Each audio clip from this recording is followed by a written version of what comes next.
ବାଲାଳସେନ କିଏ? ଭଗବାନ କୃଷ୍ଣ କାହିଁକି ବାଲାଳସେନଙ୍କର ମୁଣ୍ଡକୁ କାଟିଥିଲେ?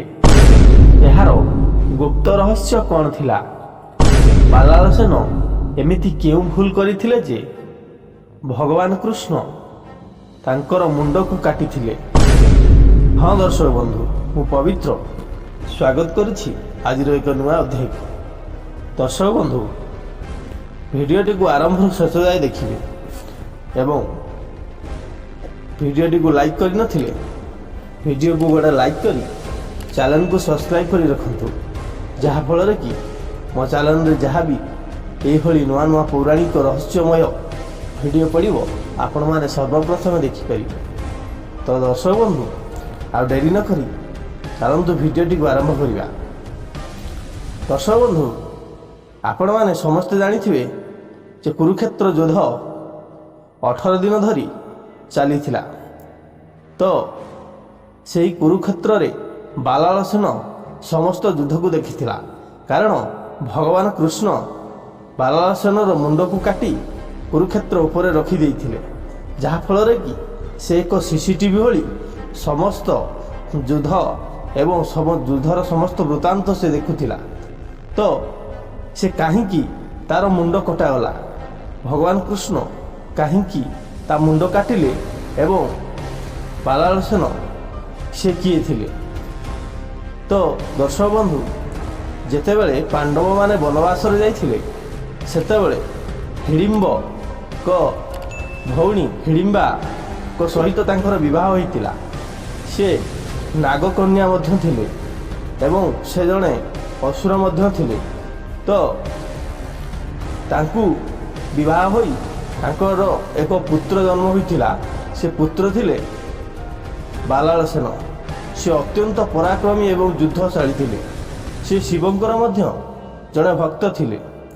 ତ ପାଣ୍ଡବମାନେ ଯେତେବେଳେ ଭଗବାନ କୃଷ୍ଣଙ୍କ ପରାମର୍ଶରେ ସେ ଦୁର୍ଯ୍ୟୋଧନର ସମସ୍ତ ସୈନ୍ୟ ଏବଂ ଦୁର୍ଯ୍ୟୋଧନ ସହିତ ଯୁଦ୍ଧ କଲେ, ତ ସେତେବେଳେ ସେ ଏକ ତମ୍ବୁ ଟାଣି ସେହିଠାରେ ସେମାନେ ରହୁଥିଲେ। ତ ଭଗବାନ କୃଷ୍ଣ ସେଠାରେ ମଧ୍ୟ ଉପସ୍ଥିତ ଥିଲେ। ତ ଦିନେ ହିଡ଼ିମ୍ବାକୁ ବାଲାଳସେନ କହିଲେ, ମାତା, ମୁଁ ମୋ ବାପାଙ୍କୁ ଦେଖିବା ପାଇଁ ଚାହୁଁଛି। ତ ସେତେବେଳେ ହିଡ଼ିମ୍ବା କହିଲେ, ତୁମ ବାପା ଏବେ କୁରୁକ୍ଷେତ୍ର ଯୁଦ୍ଧରେ ଅଛନ୍ତି। ତ ସେ ପାଣ୍ଡବମାନେ ଯୁଦ୍ଧ କରୁଛନ୍ତି ଦୁର୍ଯ୍ୟୋଧନଙ୍କ ବିପକ୍ଷରେ। ତ ସେ ବାଲାଳସେନ କହିଲେ ଯେ ମୁଁ ଯାଇ ମୋ ବାପାଙ୍କୁ ସାହାଯ୍ୟ କରିବି। ଯେଉଁ ପୁତ୍ର ବାପାର ବିପଦ ବେଳେ ତାକୁ ସାହାଯ୍ୟ କରେ ନାହିଁ, ସେ କି ପୁତ୍ର? ତେଣୁ ମୁଁ ଯିବି ମୋ ବାପାଙ୍କ ତରଫରୁ ଦୁର୍ଯ୍ୟୋଧନଙ୍କ ପରିବାର ସହିତ ଯୁଦ୍ଧ କରିବି।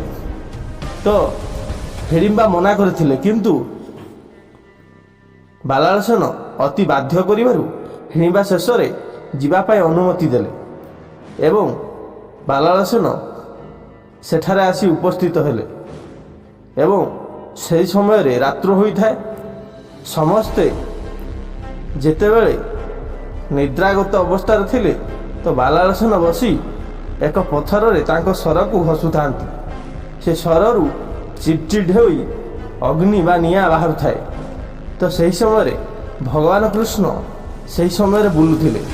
ସେ ଯେତେବେଳେ ଦେଖିଲେ, ସେ ଜାଣିଦେଲେ ଯେ ଇଏ ହେଉଛି ବାଲାଳସେନ ମହାଯୋଦ୍ଧା। ଇଏ କ୍ଷଣକ ମଧ୍ୟରେ ହିଁ ସବୁ ଧ୍ୱଂସ କରିଦେବ। ତ ସେ ଏକ ବ୍ରାହ୍ମଣ ଛଦ୍ମ ବ୍ରାହ୍ମଣ ବେଶରେ ବାଲାଳସେନ ନିକଟକୁ ଆସିଲେ। ତ ତାକୁ ପଚାରିଲେ, ତୁମେ କିଏ? ସେ ମଧ୍ୟ କହିଲେ, ମୁଁ ଭୀମଙ୍କ ପୁତ୍ର ଏବଂ ବିଡ଼ିମାଙ୍କ ପୁତ୍ର। ମୁଁ ହେଲି ବାଲାଳସେନ। ମୁଁ ଆସିଛି ମୋ ବାପାଙ୍କର ସାହାଯ୍ୟ କରିବା ପାଇଁ। ତ ମୁଁ ପାଣ୍ଡବଙ୍କ ସପକ୍ଷରେ ଏବଂ କୁରୁବଂଶଙ୍କ ବିପକ୍ଷରେ ଲଢ଼ିବି। ତ ସେହି ସମୟରେ ଭଗବାନ କୃଷ୍ଣ ଅତି ଚାଲାକିର ସହିତ ପଚାରିଲେ, ତୁମେ ତ ତୁମ ବାପା କିଏ ଜାଣିନ ଏବଂ ଦୁର୍ଯ୍ୟୋଧନ କିଏ ମଧ୍ୟ ତୁମେ ଜାଣିନ। ତୁମେ ଜାଣିବ କେମିତି ଯେ ତାଙ୍କୁ ମାରିବ? ସେତେବେଳେ ବାଲାଳସେନ କହିଲା, ଏଇ ଯେଉଁ ସ୍ୱର ଦେଖୁଛ, ଏ ସ୍ୱର ହିଁ ସମସ୍ତଙ୍କର ଚିହ୍ନଟ କରିଦେବ। ତ ଭଗବାନ କୃଷ୍ଣ କହିଲେ, ଦେଖିଆ କହିଲ।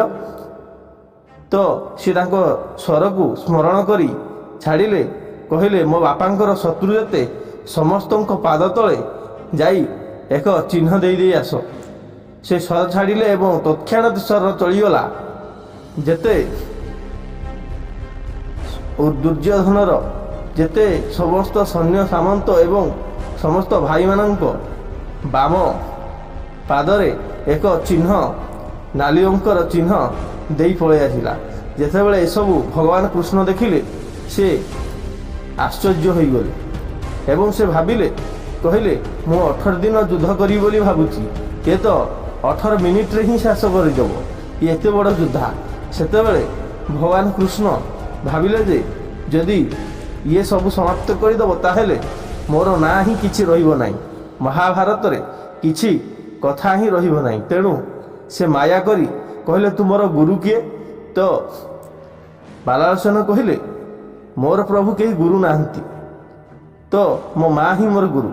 ସେ କହିଲେ ତୁମ ମା ଗୁରୁ ତୁମର ଠିକ୍ ଅଛି ଯେ ତୁମର ଯାହାହେଲେ ଗୁରୁ ଯଦି କେହି ନଥିବେ ତାହେଲେ ତୁମେ ଗୁରୁ ବୋଲି ଯଦି ଜଣଙ୍କୁ ମାନିନ ତାହେଲେ ତୁମ ଜୀବନ ହିଁ ଧିକ। ତ ଏତେ କଥା ଏମିତି ଯେତେବେଳେ ଭଗବାନ କୃଷ୍ଣ ମାୟାରେ ତାଙ୍କୁ କହିଲେ, ସେ ଭଗବାନ କୃଷ୍ଣଙ୍କୁ ଗୁରୁ ବୋଲି କହିଲେ, କିନ୍ତୁ ସେ ସେତେବେଳେ ବ୍ରାହ୍ମଣ ଛଦ୍ମ ବେଶରେ ଥାନ୍ତି। ତ ଯେତେବେଳେ ଗୁରୁ କଲେ ଭଗବାନ କୃଷ୍ଣକୁ, କହିଲେ ତୁମେ ତ ଜଣେ ବ୍ରାହ୍ମଣ, ତୁମେ ଆଜିଠାରୁ ମୋର ଗୁରୁ ହୁଅ। ତ ସେତେବେଳେ ଭଗବାନ କୃଷ୍ଣ ଅତି ଚାଲାକିର ସହିତ କହିଲେ ମୁଁ ତୁମର ଗୁରୁ ହେବି ଯେ ତୁମେ ମୋତେ ଗୁରୁ ଦକ୍ଷିଣା ଦେବ ତ? ତ ବାଲାଳସେନ କହିଲେ ହଁ, ତୁମେ ଯାହା କହିବ ମୁଁ ତୁମର ଗୁରୁ ଦକ୍ଷିଣା ଦେବି। ତ ଭଗବାନ କୃଷ୍ଣ କହିଲେ ତୁମର ମୁଣ୍ଡଟି ମୋତେ ଗୁରୁ ଦକ୍ଷିଣା ରୂପେ ଦିଅନ୍ତୁ। ତ ସେତେବେଳେ ସେ ବାଲାଳସେନ ଆଶ୍ଚର୍ଯ୍ୟ ହୋଇଗଲେ ଏବଂ ଯେହେତୁ ସେ କହିଥିଲେ ଯେ ସେ ଯାହା ମାଗିଲେ ଦେବେ, ସେ ସେଇ ସ୍ୱରରେ ହିଁ ତାଙ୍କ ମୁଣ୍ଡକୁ କାଟି ଭଗବାନ କୃଷ୍ଣଙ୍କୁ ଅର୍ପଣ କରିବା ପାଇଁ ଚିନ୍ତା କଲେ। କିନ୍ତୁ ଭଗବାନ କୃଷ୍ଣଙ୍କୁ କହିଲେ ପ୍ରଭୁ ଏ ମହାଭାରତ ଯୁଦ୍ଧ 18 ଦିନ ମୁଁ ଦେଖିବା ପାଇଁ ଚାହୁଁଛି। ତ ସେତେବେଳେ ଭଗବାନ କୃଷ୍ଣ କହିଲେ ତୁମେ ତୁମର ମୁଣ୍ଡ କାଟି ଦେଲେ ଏବଂ ଭଗବାନ କୃଷ୍ଣ ବାଲାଳସେନର ମୁଣ୍ଡଟିକୁ ନେଇ ସେ ଏକ କୁରୁକ୍ଷେତ୍ରର ଏକ ଖୁଣ୍ଟରେ ଟାଙ୍ଗି ଦେଲେ, ଯେଉଁଥିରେ କି ସେ ସମ୍ପୂର୍ଣ୍ଣ କୁରୁକ୍ଷେତ୍ରର ଯୁଦ୍ଧକୁ ଦେଖିପାରିବେ। ଏବଂ ଦର୍ଶକ ବନ୍ଧୁ, ଆପଣ ଏଠି ଏକ ରହସ୍ୟମୟ କଥା ଆପଣମାନଙ୍କୁ କହୁଛି ଯେ ଆମ ଚାରି ଯୁଗରେ 4ଟି କଟା ମୁଣ୍ଡ ହସୁଥିଲା। ତ ସତ୍ୟ ଯୁଗରେ ହସୁଥିଲା ରାହୁର, ତ୍ରେତୟାରେ ଇନ୍ଦ୍ରଜିତ ଏବଂ ଏ ଦ୍ୱାପର ଯୁଗରେ ହସିଥିଲା ବାଲାଳସେନଙ୍କ ମୁଣ୍ଡ। କିନ୍ତୁ କଳି ଯୁଗରେ କାହାର କଟା ମୁଣ୍ଡ ହସିଯିବ, ଯଦି ଆପଣମାନେ ଜାଣିଥିବେ ଏ କମେଣ୍ଟ ବକ୍ସରେ ନିଶ୍ଚୟ ମୋତେ ଜଣାଇବେ। ଦର୍ଶକ ବନ୍ଧୁ, ଇଏ ଥିଲା ପୁରାଣର ଏକ ରହସ୍ୟମୟ କଥା, ଯାହାକି ଆପଣମାନଙ୍କୁ କେହି କହିନଥିବେ। କାରଣ ଏ ବାଲାଳସେନ ଏମିତି ଏକ ଯୁଦ୍ଧ ଥିଲେ ଯେ କି ନିଜର ବାପା ତାଙ୍କୁ ଛାଡ଼ିଦେଲେ ମଧ୍ୟ ତାଙ୍କୁ ସାହାଯ୍ୟ କରିବା ପାଇଁ ସେ ଆଗେଇ ଆସିଥିଲେ। ସେ ଚାହିଁଥିଲେ ମଧ୍ୟ ଯୁଦ୍ଧକୁ କିଛି କ୍ଷଣରେ ହିଁ ଶେଷ କରିଦେଇଥାନ୍ତି, କିନ୍ତୁ ଭଗବାନ କୃଷ୍ଣ ତାଙ୍କୁ ମାୟା କରି ତାଙ୍କ ମୁଣ୍ଡକୁ ଗୁରୁ ଦକ୍ଷିଣା ରୂପେ ମାଗିନେଲେ। ତେଣୁ ସେ ଆଜି ବି ମଧ୍ୟ ଅମର, କାରଣ 18 ଦିନ କୌଣସି କଟା ମୁଣ୍ଡ ବଞ୍ଚିକି ରହିବ ନାହିଁ। ତେଣୁ ସେ ସବୁବେଳେ ଅମର ହୋଇ ରହିଛନ୍ତି। ତ ଦର୍ଶକ ବନ୍ଧୁ, ଆଜିର ଭିଡ଼ିଓଟି ଆପଣଙ୍କର ଯଦି ହୃଦୟକୁ ଛୁଇଁଥାଏ ତାହେଲେ ଭିଡ଼ିଓକୁ ଗୋଟେ ଲାଇକ୍ କରି ଚ୍ୟାନେଲକୁ ସବସ୍କ୍ରାଇବ୍ କରି ରଖନ୍ତୁ, ଯାହାଫଳରେ ଏମିତିକା ସୁନ୍ଦର ସୁନ୍ଦର ଭିଡ଼ିଓ ଆପଣମାନେ ଦେଖିବାକୁ ପାଇବେ। ଜୟ ଶ୍ରୀ ରାଧେକୃଷ୍ଣ, ଜୟ ଶ୍ରୀ ରାଧେକୃଷ୍ଣ, ଜୟ ଶ୍ରୀ ରାଧେକୃଷ୍ଣ।